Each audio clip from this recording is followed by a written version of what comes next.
answered. Who gave Lewinsky that memo coaching Linda Tripp through her grand jury testimony?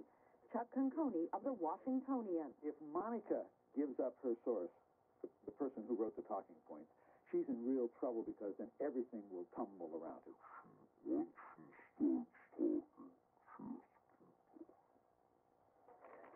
Monica! Reports say that Lewinsky does admit to a sexual relationship with the president in her written statement. Meanwhile, more about that crucial point to make in affidavit memo has been revealed, following reports of accusations that President Clinton made sexual advances towards White House aide Kathleen Willard. The memo guides Tripp through a series of possible lies, telling her, quote, "You find it completely plausible that she smeared her lipstick, untucked her blouse, etc." End quote. It's really kind of fascinating to read talking points because you see how careful it is to put together. Somebody who knows how to deal with grand juries put those together.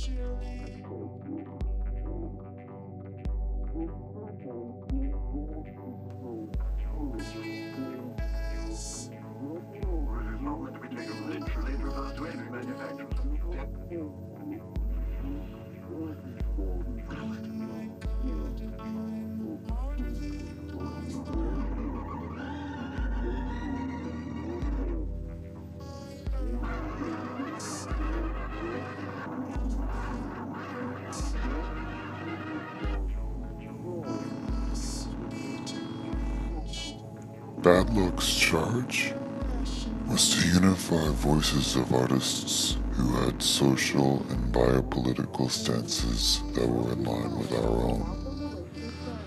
As a consequence of the amount of amazing material we received from so many artists, there needed to be a large arena for all of this to take place.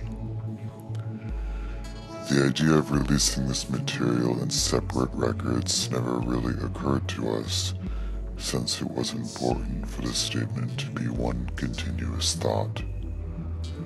We understand that a work of this length can be challenging for people's attention spans, but we hope that people will find the time to listen and hopefully to be inspired to affect change in their own ways. Digital releases are wonderful for us in a global sense. Output for artists has been democratized in ways heretofore unseen, and we think it is exciting. Since about 70% of all of the collaborative work on this album was mined from other artists' online presence, it also fits nicely as a salute to the ease of collaboration in this way.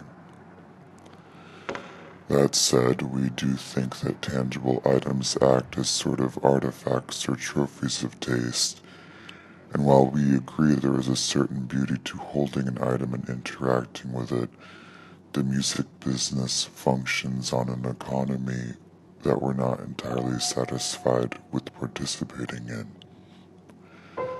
Any monies accrued via internet sales or us playing events are streamed back into the project to allow for more creative control and output. If we could find a record label that has a similar economic identity, we'd be more than happy to work with them. The collaborative element of this record started off as a political statement, and we weren't sure how it was going to turn out, which was the most exciting of all.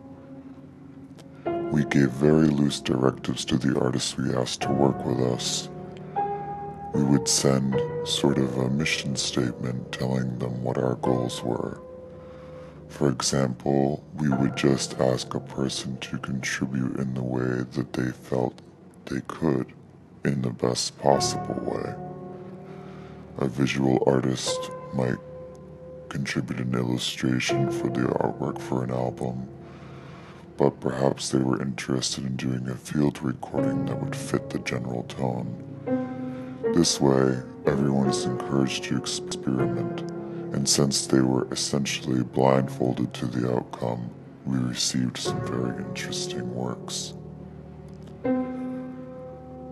We named our company as a corporate entity. We wanted to use the weapon of conglomeracy against itself. We are many, but individualized. It isn't like the story of Legion. To pick the name, it was done entirely randomly, generated on the computer based on a 2011 US Census.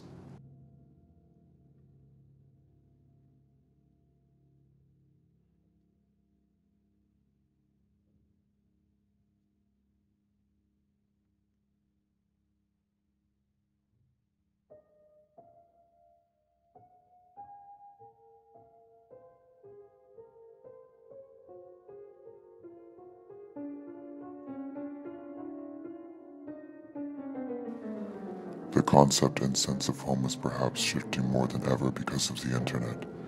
People are placing solace in virtual communities, but we are also interested in a very traditional sense of home and critiquing its institution and enforcement. The same can be said for economies. We are excited about people creating new currencies, reinstating the barter system, etc. In particular, we personally cannot think of a perfect solution, but we are working toward it, and encourage people to actively participate in constructing a preemptive strike. The world economy is obviously in a state of disarray, and it's going to take some very clever people to jump in at the right time and offer a solution that functions honestly and fluidly.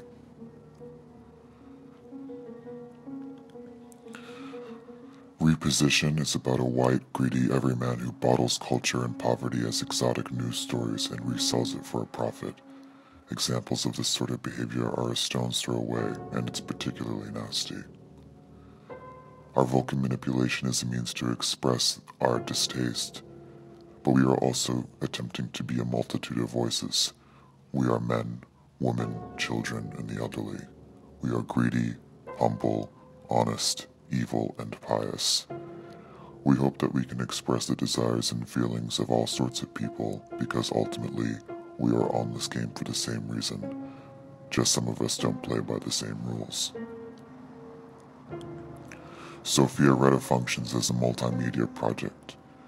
We view an opportunity to express ourselves as the hugest weapon to get our points across. Art has the benefit of providing entertainment as an access point, and we fully intend to exploit that. Sophia Retta functions as a collective entity with but one focus: endeavor to effect change via creation. At this moment, we are working with a gallery called VISA, which aims to work with artists who exhibit works that don't function for economic reasons, as well as doing graphic design for independent publishing houses for poetry and fiction. We implore anyone who wants to do work with us of any capacity to contact us. We cannot wait to work with you.